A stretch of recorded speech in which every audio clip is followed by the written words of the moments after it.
Assalamualaikum warahmatullahi wabarakatuh. Saya Zulfikar Bilak. Di sini akan menjelaskan tentang transmisi manual. Next.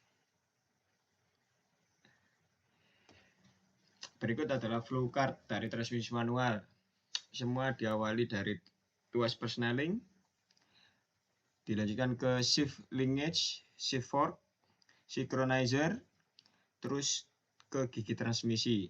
Sebelum ke output shaft atau ke roda pada bagian mobil, terlebih dahulu masukkan input shaft, counter gear, baru ke gigi transmisi dan keluar ke output shaft.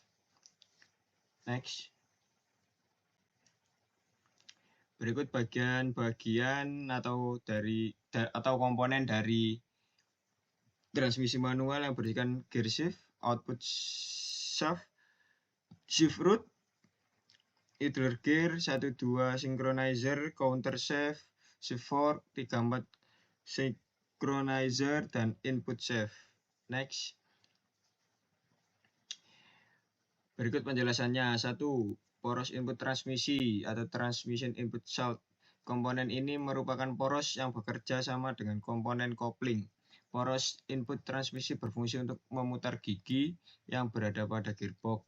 Kedua, gigi transmisi atau gear transmission. Gigi transmisi adalah komponen yang berfungsi untuk mengubah input tenaga yang dihasilkan oleh mesin sehingga berubah menjadi output berupa gaya torsi.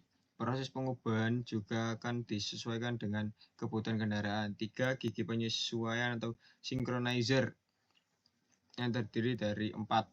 Gigi penyesuaian ini berfungsi agar Anda dapat tetap memindahkan gigi dengan aman dan nyaman meskipun dalam kondisi kendaraan yang sedang berjalan. 4. Garpu pemindah atau shift fork. Garpu pemindah berfungsi untuk memindahkan gigi pada porosnya. Hal tersebut ditunjukkan agar Anda lebih mudah dalam memasang atau memindahkan gigi. 5. Tuas penghubung atau shift linkage. Pada dasarnya, tuas penghubung berfungsi sebagai penghubung antara tuas persneling dan shift fork atau garpu pemindah. 6. Tuas pemindah persneling atau gear shift lever. Tuas pemindah persneling merupakan tuas yang berfungsi sebagai pengendali bagi pengemudi untuk dapat memindahkan gigi transmisi atau gearbox sesuai dengan kondisi yang diinginkan. Letak dari tuas pemindah persneling ini biasanya berada di dekat posisi dari pengemudi mobil. Next. 7. Bak transmisi. Bak transmisi merupakan sebuah wadah yang digunakan untuk menyimpan oli transmisi yang ada di dalam mobil. Selain itu, bak transmisi atau transmission case juga dapat digunakan sebagai dudukan bearing transmisi beserta dengan poros-porosnya dengan bak transmisi. Penggerakan setiap komponen yang berada di dalam sistem transmisi mobil akan dapat berjalan dengan lancar dan halus. 8. Output shaft. Output shaft pada dasarnya merupakan sebuah poros yang berfungsi untuk melakukan transfer torsi. Torsi tersebut berasal dari sistem transmisi yang akan dipindahkan ke gigi terakhir. Output shaft juga dapat digunakan sebagai dudukan untuk persneling yang ada di dalam mobil. 9. Bantalan atau bearing. Bantalan atau bearing merupakan komponen yang berfungsi untuk mengurangi gesekan yang terjadi di antara permukaan komponen yang saling berputar di dalam sistem transmisi mobil. 10. Counter gear. Counter gear merupakan komponen transmisi mobil yang berfungsi untuk menghasilkan torsi yang berasal dari gigi input menuju gigi kecepatan. 11. Reverse gear merupakan komponen yang digunakan untuk mengubah arah dari putaran output shaft. Komponen inilah yang membuat mobil Anda dapat berjalan mundur cukup dengan cara menggerakkan tuas pernes ke arah reverse gear. 12. Hub shelf.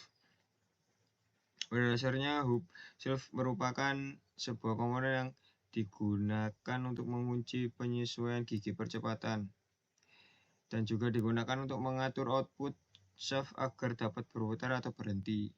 Yang terakhir, speedometer gear. Speedometer gear digunakan untuk mengukur serta melihat kecepatan dari mobil yang Anda kendarai. Sekian dari yang dapat saya sampaikan.